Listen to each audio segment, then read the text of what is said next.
Hi friends, myself Diganji Jagat. Today we will see class 8 Hindi अनुच्छेद लेखन और संवाद लेखन। तो पहले हम अनुच्छेद लेखन देख लेते हैं, बाद में संवाद लेखन देखते हैं। अनुच्छेद लेखन क्या है? अनुच्छेद किसी भी विषय पर अपने भावों को प्रकट करना ही अनुच्छेद लेखन होता है।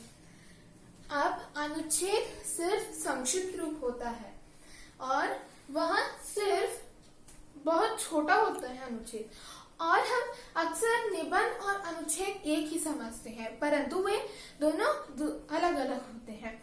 अनुच्छेद एक निबंध का संक्षिप्त रूप होता है और निबंध बहुत सारे अनुच्छेद जोड़कर हम निबंध बनाते हैं या लिखते हैं। तो हमें अनुच्छेद लिखते समय ध्यान देने योग्य बातें हैं, वे हैं पहला, संकेत बिंदु के आधार पर रूपरेखा बना लीजिए। अब कुछ बार संकेत बिंदु दिए जाते हैं, कुछ बार नहीं दिए जाते हैं। अगर दिए जाते हैं तो रूपरेखा का मतलब माइंड मैप होता है। सारे पॉइंट जितने आपको लिखने हैं वही लिखिए, और आपको सीधा जब आप अनुच्छेद लिखते हो तो आपको पॉइंट पे ही आना है, कहीं घूम कर फिर कर हमें नहीं आना है, सीधा टॉपिक पर आ जाना है। दूसरा है भाषा सरल होनी चाहिए। ये बहुत जरूरी है, हमें बहुत सरल भाषा में अनुच्छेद को लिखना है। अनुच्छेद की भाषा प्रभावशाली होनी चाहिए। अगर आप निबंध प्रभावशाली नहीं लिखते हो तो ठीक है, क्योंकि वहां पर बहुत सारा लिखना होता है और आप लिखते लिखते थोड़ा प्रभावशाली बनोगे, क्योंकि बहुत सारा लिखना पड़ता है। लेकिन अनुच्छेद में वैसा नहीं होता है, हमें सिर्फ 120 या 80 to 100 वर्ड्स में ही लिखना पड़ता है, इसलिए वहाँ प्रभावशाली होनी बहुत जरूरी होती है। दूसरा, आपको क्रमबद्ध रूप से लिखना चाहिए, यह बहुत जरूरी है। आप रात का पहले लिखकर सुबह का अंत में नहीं लिख सकते। कुछ अनुच्छेद में वैसा होता है, परंतु वह पूरी तरह से टॉपिक पर ही होता है, डिपेंड होता है। आपको शब्द सीमा को ध्यान रखकर लिखना चाहिए। पहले आपको प्रश्न देखना पड़ता है, कभी कभी 80 to 100 वर्ड्स दिया जाता है या 100 to 120 वर्ड्स में दिया जाता है। वैसे ही हमें शब्द सीमा को ध्यान में रखकर ही शुरू करना चाहिए। विराम चिन्हों का प्रयोग करें। विराम चिन्हों का प्रयोग बहुत जरूरी होता है। आपको अल्प विराम, पूर्ण विराम, प्रश्न सूचक चिन्ह आदि विराम चिन्हों का प्रयोग करना चाहिए। और आपको पूरा वाक्य शुद्ध होना चाहिए, अशुद्ध वाक्य नहीं लिखिए। आप उसको विवरता दे रहे हो तो आपको उसे पूरा खत्म करके ही रुकना पड़ेगा। अब यहाँ पर मैंने आधा लिखा है, वहां पर 100 वर्ड्स खत्म हो गया। मैं उस एक और वाक्य में, वह एक इम्पोर्टेंट वाक्य था, मैं वो लिखूंगा ही नहीं, तो वह अनुच्छेद प्रभावशाली नहीं होगा। वैसा नहीं करना चाहिए, हमें वह वाक्य लिख कर आना चाहिए, क्योंकि 120 वर्ड्स तक आप लिख सकते हो। तो हम दो उदाहरणों के द्वारा इसको समझते हैं। तो हमारा पहला उदाहरण है, इंटरनेट पर अनुच्छेद लिखिए। तो इंटरनेट, वर्तमान को यदि कंप्यूटर का युग कहा जाए तो कई अति आवश्यकता नहीं होगी। कंप्यूटर का प्रयोग प्रत्येक कार्यालय और महत्वपूर्ण कार्यों में किया जाने लगा है। इससे हमारा जीवन में क्रांतिकारी बदलाव आ गया है। इंटरनेट तक महत्वपूर्ण तकनीकी है। इस तकनीकी के माध्यम से एक कंप्यूटर को दूसरे कंप्यूटर से जोड़ दिया जाता है, जिससे ज्ञान का विशाल भंडार हमारी पहुंच में संभव हो जाता है।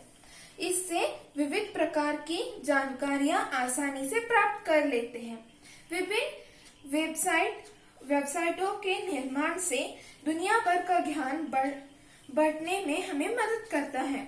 छोटी सी छोटी और काल्पनिक चीजें भी उपलब्ध होती है इसमें। हम इंटरनेट ने विद्यार्थियों, शोधार्थियों और ज्ञान पिपासियों की बड़ी मदद की है। ऐसे लोगों को अब न पुस्तकालयों के चक्कर लगाने की जरूरत है और न मोटी मोटी पुस्तकों को खरीदने की। यह ज्ञान की दुनिया से जुड़े रहने का सर्वोत्तम साधन है। हमें इंटरनेट को अनावश्यक प्रयोग नहीं करना चाहिए और न दुरुपयोग करना चाहिए, जिससे इसकी महत्ता में कमी न आ जाए। तो यह था इंटरनेट पर अनुच्छेद। हमने देखा कि इस अनुच्छेद में सारे 6 पॉइंट्स हमें ध्यान में रखे और हमने लिखा है। दूसरा उदाहरण है वनों का महत्व पर अनुच्छेद लिखिए। तो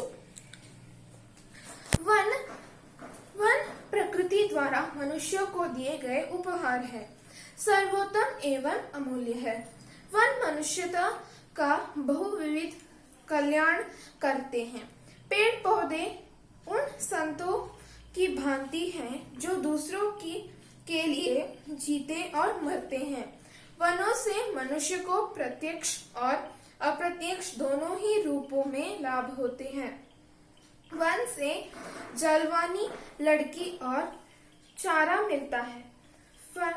फर्नीचर बनाने के लिए लकड़ी, फूल, फल, शहद, लाख, गोंद, औषधियां भी वनों से ही मिलती हैं। वन पक्षियों और जंगली जानवरों के लिए आश्रय का रूप होती है। कुछ राज्यों में आदिवासी इन्हीं वनों में अपनी रोजी रोटी चलाते हैं। वनों से अप्रत्यक्ष लाभ भी कम नहीं है। वन प्राणियों को सांस लेने के लिए शुद्ध वायु देते हैं। वे हमारे द्वारा छोड़ी गई कार्बन डाइऑक्साइड और फैक्ट्रियों के द्वारा छोड़ी गई छोड़ा हुआ प्रदूषित वायु को शुद्ध करते हैं, जिससे यहाँ पृथ्वी रहने योग्य बनी हुई है। वन वर्षा लाने में सहायक हैं तथा बाढ़ रोकते हैं। इस तरह वन हमारे सच्चे हितकारी हैं। ये मनुष्यों के लिए हरा सोना है। हमें अधिकाधिक पेड़ों को लगाकर इस हरे सोने को कम नहीं होने देना चाहिए। तो यहाँ पेड़ का महत्व पर अनुच्छेद था। हमने सारे 6 पॉइंट्स को ध्यान में रखते हुए ही यहाँ अनुच्छेद लिखा। तो हम संवाद लेखन देखते हैं अब। तो अब हम देखते हैं संवाद लेखन। तो संवाद क्या होता है? संवाद का अर्थ ही वाद होता है। तो संवाद का अर्थ ही वाद होता है और शब्द सीमा होती है 80 वर्ड्स।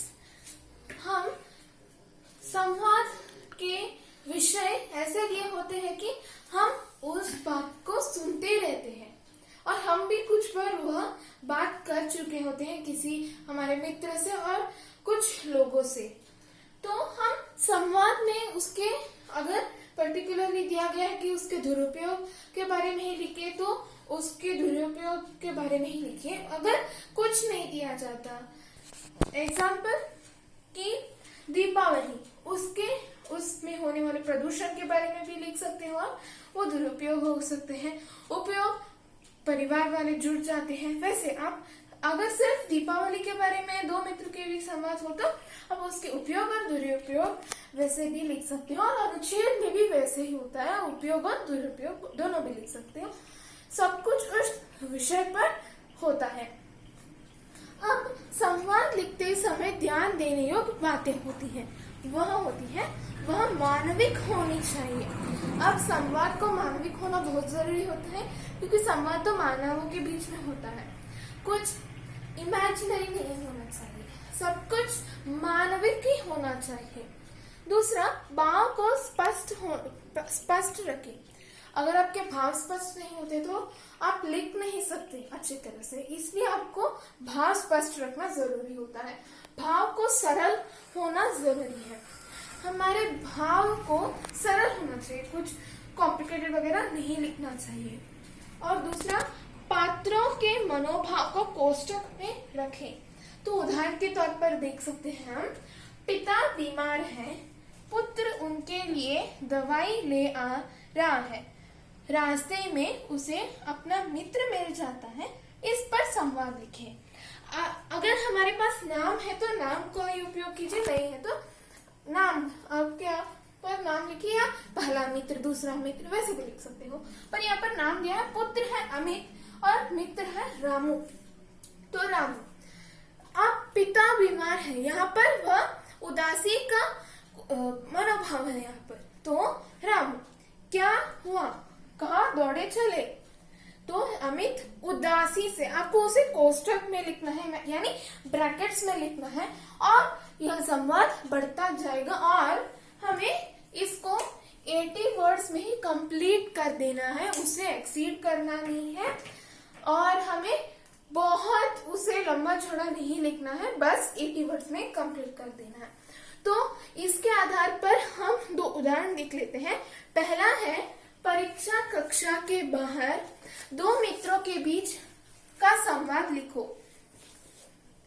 अमर, तो यहाँ पर हमारा मित्रों का नाम नहीं दिया है, तो अमर एक मित्र है और रमन दूसरा मित्र है। अमर, अरे रमन कैसे हुआ तुम्हारा प्रश्न पत्र? रमन, ठीक हो गया, तुम अपना बताओ कैसा हुआ? मेरा प्रश्न पत्र तो बहुत अच्छा हुआ, मैंने लगभग सभी प्रश्न हल कर लिए थे। रमन, क्या कहा सभी प्रश्न, पर यह कैसे हुआ? अमर, मैंने कल ही सारा पाठ्यक्रम दोहरा लिया था और कठिन प्रश्नों को बार बार अभ्यास किया था। रमन, पर समय की कमी के कारण मेरे 3 प्रश्न छूट गए, समझ में नहीं आता कि पूरा क्यों नहीं हुआ। अमर, जरूर तुमने अभ्यास नहीं किया होगा और कठिन प्रश्न पर तुमने बहुत सारा ध्यान नहीं दिया होगा। मैं तो समझता हूँ कि प्रश्न पत्र ही बहुत लंबा था, पर तुम्हारी बात शायद सही लगती है। अमर, शायद नहीं, पूरी ही सही है, क्योंकि मेरे पास 15 मिनट का समय दोहराने के लिए था। रमन, अब मैं भी पाठ्यक्रम को अच्छी तरह से दोहराऊंगा ताकि कोई प्रश्न न छूटे। अमर, चलो अब घर चलकर अगला प्रश्न पत्र की तैयारी करें। रमन, धन्यवाद अमर, चलो चलिए। तो हमने देखा कि यहाँ पर सीधे से हमारा संवाद हमारे विषय वस्तु पर ही आया, कहीं पर भी कैसे हो तुम, हमने वो सब नहीं लिखा। तो दूसरा उदाहरण भी देख लेते हैं। दीपावली को हुआ प्रदूषण पर मित्रों के बीच संवाद लिखिए। तो यहाँ पर भी कुछ नाम नहीं दिया है, तो एक मित्र है अमित और दूसरा है सुमित। अमित, अरे अमित, अरे सुमित, कहाँ से भागे चले आ रहे हो?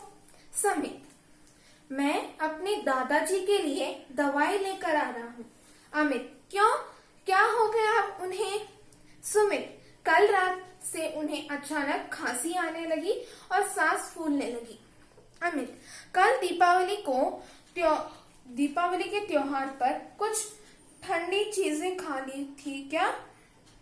समित, नहीं अमित, ऐसा कुछ नहीं, दीपावली की रात में पटाखों के धुएं से उन्हें श्वास लेने में परेशानी हो रही है। अमित, अब आई बात समझ में, पटाखों के कारण वायु प्रदूषण बहुत बढ़ गया है, जिससे श्वास संबंध समस्या पैदा हो जाती है। ठीक कहते हो, इसलिए सरकार और हमारे अध्यापक बिना पटाखों के दीपावली मनाने को कहते हैं। पटाखों से पैसे का अपव्यय होता है और पर्यावरण भी प्रदूषित होता है। समित, यदि यही बात सारे बच्चों को और युवा पीढ़ी को समझ आ गई तो कितना अच्छा होगा। अमित, पहले तुम अपने दादाजी को दवाई दो, हम फिर बातें करेंगे। ठीक है अमित, चलो चलता हूँ, नमस्कार। तो यहाँ पर हमने एक और जरूरी चीज है कि एक संवाद में पूरा भाव खत्म हो जाना चाहिए। ऐसा नहीं कि हाय दूसरे में बाय, ऐसा नहीं होना चाहिए। पूरा एक संवाद में पूरा भाव प्रकट होना चाहिए और वह अर्थपूर्ण होना चाहिए। तो मुझे लगता है कि आपको हिंदी व्याकरण का अनुच्छेद लेखन और संवाद लेखन समझ आ गया होगा। धन्यवाद।